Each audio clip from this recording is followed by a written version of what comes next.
उत्तर प्रदेश में विगत 6.5 वर्षों से योगी आदित्यनाथ के नेतृत्व में जिस प्रकार की सांस्कृतिक चेतना के साथ विकास की यात्रा चल रही है, उसको रेखांकित करने के लिए पिछले 2-3 दिन बहुत महत्वपूर्ण है और इनसे पूरे के पूरे 6.5 वर्ष की यात्रा का एक अनुमान भी लगाया जा सकता है। यह संकल्प से सिद्धि के को भी उजागर करने वाला समय है। 22 तारीख को अयोध्या धाम में मंदिर का उद्घाटन हुआ, प्रतिमा की प्राण प्रतिष्ठा हुई। यह जो हमारे सांस्कृतिक चेतना का जो उत्थान था, उसको प्रमाणित करने वाला अवसर था और नरेंद्र मोदी के नेतृत्व में देश आज यहाँ इस अवसर पर तक पहुँचा। 23 तारीख का दिन भी इसलिए महत्वपूर्ण रहा कि इस दिन अनुमान से बहुत अधिक दर्शनार्थी श्रद्धालु अयोध्या जी पहुंचने लगे और एकदम से जैसे कीर्तिमान बनने की शुरुआत हो गई और लोगों की भावनाओं से ये समझ परिलक्षित हुआ कि जैसे लोग किसी भी दशा में अयोध्या जी धाम को पहुंच जाने के लिए व्याकुल हैं।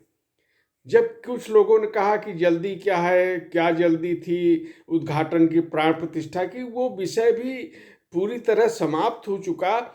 तो भगवान राम जैसे लोक आस्था में है, वह एक तरह से अयोध्या धाम और आसपास के पूरे क्षेत्र में यह परिलक्षित हुआ और यही कारण था कि जब अत्यधिक संख्या लोगों की वहाँ पहुँचने लगी तो मुख्यमंत्री योगी आदित्यनाथ 23 तारीख को फिर अयोध्या जी पहुँचे और पूरी ये व्यवस्था उन्होंने देखी कि ये जो लाखों लाख लोग वहाँ पे पहुँच रहे हैं, इनमें से किसी को भी किसी प्रकार की असुविधा न हो, यह देखने के लिए, इसकी व्यवस्था करने के लिए, अधिकारी को निर्देशित करने के लिए 23 तारीख को भी योगी आदित्यनाथ अयोध्या धाम पे पहुंचे। एक मुख्यमंत्री के रूप में, एक प्रदेश के अभिभावक के रूप में ये जिम्मेदारी का उन्होंने निर्वाह भी किया कि प्रदेश में किसी को भी कोई कठिनाई का सामना ना करना पड़े।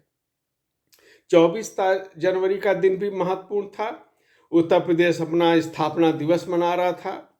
योगी आदित्यनाथ की विशेषता ये है कि वो ऐसे प्रत्येक अवसरों को विकास से भी जोड़ देते हैं। अयोध्या में आस्था की बात थी तो आस्था के साथ साथ उन्होंने विकास को भी जोड़ दिया और एक अयोध्या धाम की पूरी तस्वीर भौतिक रूप से भी बदल गई, ये सबने देखा। इसी प्रकार स्थापना दिवस जो 2018 में पहली बार योगी आदित्यनाथ के नेतृत्व में आयोजित किया गया, इसकी सलाह राम नाईक जी ने उस समय राज्यपाल थे, वो उन्होंने दी थी। तो इस जो आयोजन को भी उन्होंने केवल औपचारिकता तक सीमित नहीं रखा, बल्कि इसको भी उत्तर प्रदेश के विकास से जोड़ दिया और उस अवसर पे जो पहला स्थापना दिवस प्रदेश में मनाया गया, उसमें योगी आदित्यनाथ ने अपनी जो बहुत ही प्रसिद्ध एक अभिनव योजना है, एक जिला एक उत्पाद, उसको इसका शुभारंभ किया था और पूरे प्रदेश में इसको लागू किए गई। आज ये इतने 2024 पे जब 24 जनवरी का समय आया तो योगी आदित्यनाथ ने इसकी पूरी जो यात्रा है किस प्रकार सफलता के साथ बढ़ रही है, जो रोजगार के सृजन की बात हो, चाहे उत्तर प्रदेश से निर्यात की बात हो, एक नए नए कीर्तिमान बनना ये हुआ। 25 जनवरी ये भी विकास की दृष्टि से महत्वपूर्ण हो गया। नरेंद्र मोदी बुलंदशहर आए और 21,000 करोड़ से अधिक की योजनाओं का उन्होंने यहाँ पे शुभारंभ किया। एक बार फिर यहाँ पे योगी आदित्यनाथ की जो कार्यशैली है उसकी नरेंद्र मोदी ने प्रशंसा की। पिछली सरकारों पे एक प्रकार का आरोप भी था कि उत्तर प्रदेश की उपेक्षा की गई, पूरे विकास में देश में असंतुलन था और सबसे बड़ा जो राज्य उत्तर प्रदेश है ये उपेक्षित रह गया था।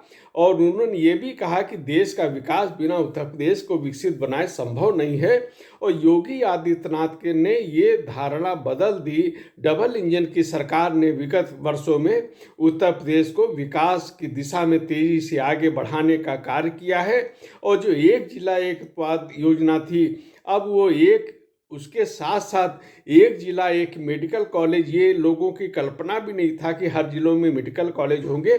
उस दिशा में भी उत्तर प्रदेश बहुत आगे बढ़ चुका है और अनेक जो विकास के कार्य है वो बुलंदशहर में भी इस समारोह के दौरान चर्चा में आए। नरेंद्र मोदी ने एक बड़ी बात कही, ये कहा जा रहा था कि नरेंद्र मोदी आएंगे फिर बुलंदशहर से भी चुनाव का बिगुल फूकेंगे।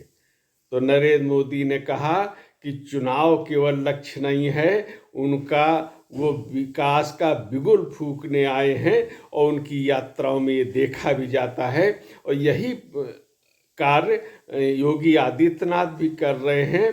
वो विकास का बिगुल हर जगह घोष उसकी आगे बढ़ाने का काम करते हैं और उनकी प्रत्येक यात्राओं में, प्रत्येक अवसरों में विकास का समावेश होता है। यही कारण है कि उत्तर प्रदेश आज एक विकसित राज्य बनने की दिशा में तेजी से अग्रसर है।